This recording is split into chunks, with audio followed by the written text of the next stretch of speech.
ఒడ్లు వచ్చి 15 రోజులు అయినాయి. ఎండి బాగా పొలం మీద తాగిన ఒడ్లు ఇలా 15 రోజులు ఎవరు దిక్కు దర్యాది ఎవరు లేకుండా ఆఫ్ చేసుకుంటే అన్నీ ఒక్కసారి పెడతామని అవన్నీ తడిసి మొత్తం ముద్దలు అయినాయి. మా పరిస్థితి ఏంది ఇప్పుడు మొత్తం రాసి తిరిగాలంటే ఎవడెత్తాడు? డబుల్ పని కదా రైతులకు. ఎవరైనా రైతులుగా ఆదుకుంటారా? రైతు అంటే లెక్క లేకుండా అయిపోయింది.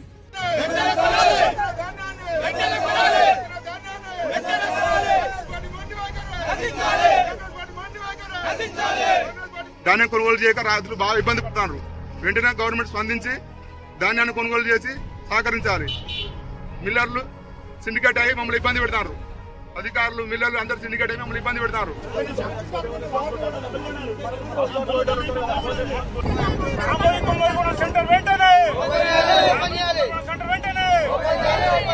మేము ఒడ్లు కాంటా పెట్టాలి. అంత రైతులు ఆగమవుతున్నాం. ఈడ చిరుకులు పడుతున్నాయి.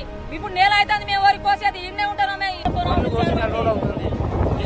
సెంటర్ ఓపెన్ కాలేదు. 4 సార్లు ఓపెన్ అయినాయి. ఆల్రెడీ కాంటలు ఎక్కడెక్కడ అయినాయి.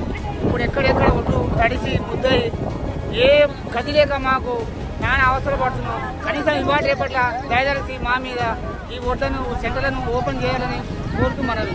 ఇప్పుడు అకాలంగా వర్షం కొట్టి రాళ్ళవన వాటితోటి మొత్తం వర్షం కారణంగా మా వరంతా కింద పడ్డది. మొత్తం నష్టం అయిపోయింది. వడ్లు మొత్తం రాలిపోయినాయి. ఇప్పుడు కోసుకుందామంటే కోసే పరిస్థితి లేదు. మాకు గవర్నమెంట్ నుంచి ఇలాంటి నష్టపరిహారం కావాలి. అధికారులు పంపించి సర్వే చేసి మాకు నష్టపరిహారం ఇప్పించాలని మేము కోరుకుంటున్నాం.